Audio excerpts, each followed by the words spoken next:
જાડેજાના ગુરુ હતા એવું કે છે સંતો. હવે ઈ સતી તોરલને જેથી લેવા ગયો તેથી ભાભીએ મેણું માર્યું હતું અને ચોરી કરવા ગયો તો બાપુ ઘોડીએ ખીલો કટાયો ને અચળેમ ખીલો ધરબી દીધો. બાપુ બંધાઈ ગયો ને ત્યાં ગુરુ ગોતવા ગયો તો સમય પાકી ગયો તો બાપુ. ત્યાંથી પછી હવે ખબર પડી સાસટીએ કીધું કે આવું કરાય તો કે હું તો ચોરી કરવા આવ્યો કે પણ આ તો અલખનો દરબાર છે, માગ્યું મળે તો કે મને આપી દો, તોડી ઘોડીને તોડી તલવારને તોડી નારને આપી દો તો કે લઈ જાઓ. હવે એ રસ્તામાં બે જણા વાત કરતા હતા. જાડેજો કે શું આ એક તારા કે નકરા વગાડો છો, આખી દુનિયાને હુવા નથી દેતા ને હુતાય નથી, નકરા રાગડા તાણો છો, આ મારી તલવાર કરી તમારો એક તારો ન કરી શકે. જાડેજા તમે ભૂલો છો તોરલ, આ એક તારો કરી તમારો તલવાર ન કરી શકે. તલવાર છે ને એક હોય ને જુદા કરે, બે કરે, અને આ જુદા હોય ને એને ભેગા કરે એને એક તારો કહેવાય. તમારી તલવારની તમને જે પાવર છે ને, માણા જેવો અવતાર મળ્યો, પાછા વળો નકર ખોવાઈ જાઓ. અત્યારે કોઈક રાંકા કહી નાખે કે નહીં મારી તલવાર વધે, અને બે જણા વાદ મંડ્યા કરવા. અને જાડેજાએ કીધું તમારો જો એક તારો વધતો હોય તો એનું મને પ્રમાણ આપો. અને બાપુ આ પ્રમાણ વાળી વાતો છે, આમાં સંતોએ છે ને ભોગ આપ્યા છે. આ કોઈ નાની એવી વાતો નથી રામ, આ તો સંતોની આ બધાની હાજરી છે. એટલે નકર અમને ખબર છે વેરાગ ફાટી ગયો મલકને, વાતો નીકળે જ નહીં. સંતો કરી શકે બાપુ. આ બૈરા દઈ દેવા, દીકરા કાપી નાખવા, બૈરાને વેકવા, છોકરાને વેકવા. બાપુ 5 કિલો બટાકા તેમ લઈને જાઓ, રીંગણા લઈને જાઓ, માર્કેટમાં ખપતા નથી. શું બાયડીઓ વેકવાના હતા? અઘરી બાબત છે. ઈ તો મારો નાથ આબરૂ રાખે. એટલે મહાપુરુષો એ વખતે માંગ્યું કે પ્રભુ આગળ કળિયુગ આવે, આવી કસોટી કરો તો દુનિયા સત હારી જાય. તેથી 14 પ્રમાણનો અધિપતિ બંધાઈ ગયો. કળિયુગમાં ગાના શિંગડાની અણી ઉપર રાયનો દાણો ઠેરાઈને એટલી વાર તન મન ધનથી મને ભજશે તું આવીશ, પણ આપણે ભજવા જ નથી. શું કરવાનું? અત્યારે કાંઈ કરવાનું જ નથી. નામનો આધાર, બસ એક નામ. તમને જેનું સારું લાગે એનું એક નામ પકડી લ્યો બાપુ. એક દી જો તમારી ઝૂંપડી ન આવે તો તમારો ગુલામ બની જાવ. આવવું પડે. કેમ ન આવે? તમારું બેલેન્સ થયું હોય. નકર હજારો વર્ષ પહેલા મહાપુરુષો બોલી ગયા ભલામણા. આ હમણાં બાપુએ વાણી કરી હતી, મહામંત્રનો મોટો મહિમા. આ વાણીમાં તમે ઉતરો તો ખરા.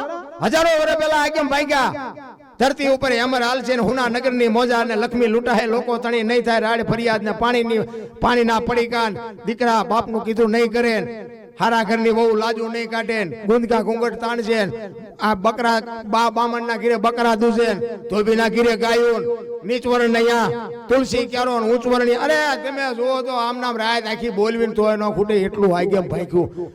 આપણે એમ લક્ષ્મી લૂંટાતી જ્યાં 500 ની 1000 ની બંધ થઈને આપણે આમ લાંબી કરીને તો આમ હાથ કરે. ઈ નહીં કા લૂંટાય બાપુ. 1000 ના ડટ્ટા પીડ્યા હતા, કોઈ અડતું જ નહોતું. લ્યો આ લૂંટાણી નથી. શું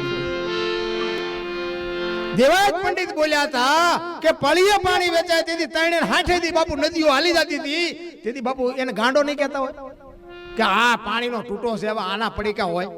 બાપુ આજ કાન પકડવો પડે ને. વિચાર કરો તમે, આ સંતો હજારો વર્ષ પહેલા બોલ્યા છે. શું એનું ભજન છે, શું એની તાકાત છે, શું એનો પાવર છે, અને એની અરે શું બાપુ લગાવ છે કે એનો તાર કેવો હંધાઈ ગયો છે. એટલે સવારામ બાપા છેલ્લે થાકીને કીધું આમાં આ વાતો તો બધી કરોડોમાં કોકા એકાદાને જો સમજાય ભલે, નકર આ કોઈને ભૂખ્યા જ નથી કે આ બધા ધરાડેલા છે, આ કોઈ જોતું જ નથી. સંતોના તો રુધિયા રોયા છે. જાડેજો એટલે કે છે તોરલ મને આનું પ્રમાણ આપો. તમે ભજન તમારો એક તારો વધે આનું પ્રમાણ આપો. એ કે સમય આવશે ને હું પ્રમાણ આપીશ. ઈ દરિયાના કિનારે આવી હોડીમાં બેઠા અને મધદરિયે હોડી પૂગી અને પવનની દિશા બદલાવીને ખોડા જેવડા બોપા મીડા ઉલાડવા. બાપુ કચ્છ કાળો નાગ થાર થાર થાર થાર થાર મીડો ધ્રુજવા કે મોત તો આ ઉભું હામે. અને તમારી ને મારી બાપુ જેથી શેલી પથારી હોય ને તેથી ધ્રુજવાનું છે, કાંઈ કરી નથી શકવાના આપણે. આ અત્યારે જે મજા લૂંટાય ની લૂંટી લેજો. પછી રોવા હાટું આહુડાય નહીં હોય ને, બોલવા હાટું જીભે નહીં હોય ને, સાંભળવા હાટું કાને નહીં હોય. જાડેજો એમ કે તોરલ હમણાં બુડી જાઓ ના, હોડી હમણાં ઊંચી વઈ જાય, મરી જાઓ. અને એ વખતે તોરલે કીધું તમે કહેતા હતા ને મારી તલવાર વધે કે દરિયાને મડો કાપવા, હમણાં પૂગી જાય. બાપુ એ વખતે જાડેજાને હબાકો આવ્યો હોય કે મારો બટો એક તારામાં આટલો પાવર છે તો ત્યારે ખબર પડી. પણ મનોમન બાપુ ગાંઠ વાળી લીધી કે જો આ હોડી કાંઠે પૂગી જાય ને તો આ તલવારને મૂકી દેવી છે, એક તારો લઈ લેવો છે. તેથી તોરલ એમ કહેતા હોય કે જાડેજા પાપ કર્યા ને પાપના પોટલા દરિયામાં ફગાવી દો, મારો નાથ હમણાં હોડી કાંઠે પુગાડી દે.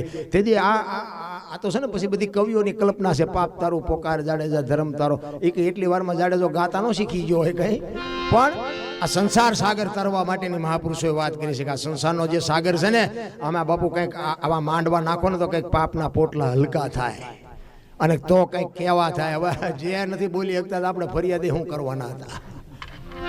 હા તમે અમે આથી એક જણો જે બોલે કીધું તેશ્વર મહાદેવ કી જય એમ કે હવે આમાં 50 જણા બેઠા હોય તો અમારી એક જે જાય ને ઉપર 50 બીજી પોગે 51 ન થાય, પણ એક ની એક જ રહે ઠેઠ સુધી. અમે જ્યાં પ્રોગ્રામમાં જઈએ એક ની એક અમારે ને અમારે ગાવાનું ને અમારે સાંભળવાનું, નકરી વાતું થાય મજા આવી મજા આવી. હમણાં બાપુએ કીધું પણ મજા એટલે શું?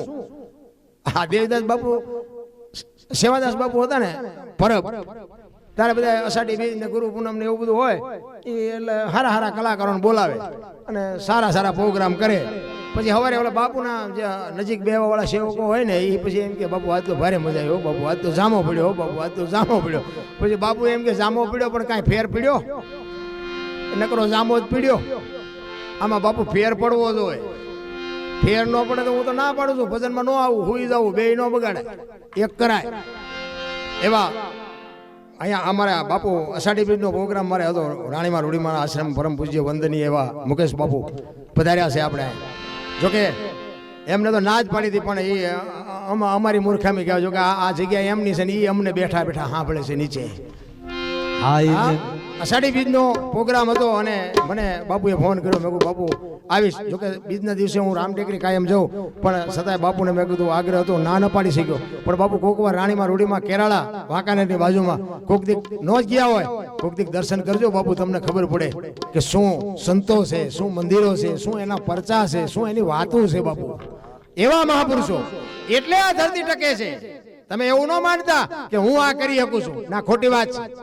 એવા મહાપુરુષોના આધારે આ બાબુ એનલી ગાલે આ આપણે ટેકો છે. 10 ફૂટનો રૂમ બનાવત કે બીમ નાખજે, 2 પિલો નાખજે, આ આટલા લોખંડ નાખજે, આમ કરજે, તો એ કે તાળા પડી ગયા. આ બાબુ તાળા પડે છે ને ક્યાં થાંભલા, ક્યાં એના બીમ છે? આ ધરતી, આકાશ, સૂર્ય, ચંદ્ર બાપુ આ કોના આધારથી છે? બાપુ સંતોના વચનના ખાતર બાપુ આ બધું એમ નામ ટકી રહ્યું છે. ઈ જાડેજા જેવો જાડેજો બાપુ હામા કાંઠે પૂગ્યો ને તોરલના પગમાં પડ્યો. તોરલ મને આ માર્ગ બતાવો. ઈ ભજન કોને કેવું? તલવાર મૂકી દીધી બાપુ, એમ છૂટી જવું જોઈએ. તમે આ ભાઈઓ છે, આ બહેનો છે, આ ભાઈઓ છે એ બધા લખોટીએ રમ્યા હોય, ભમડે રમ્યા હોય, ગીલી દાંડીએ રમ્યા હોય. આ બહેનો છે એ ઢીંગલે પોતીએ રમ્યા હોય, ગમે રમતી પાંચી કુકે રમ્યા હોય. પણ બાપુ કઈ તારીખે કોને છૂટ્યું એવી કોઈને ખબર હોય તો મને આપો તારીખ. હાલો તમે ગીલી દાંડિયા કઈ તારીખે મૂક્યા એ મને કયો. બેનું એ કઈ તારીખે ઢીંગલા પોતિયા મૂક્યા એ મને કહે. છૂટી ગયું ને બાપુ? આ એમ છૂટી જવું જોઈએ.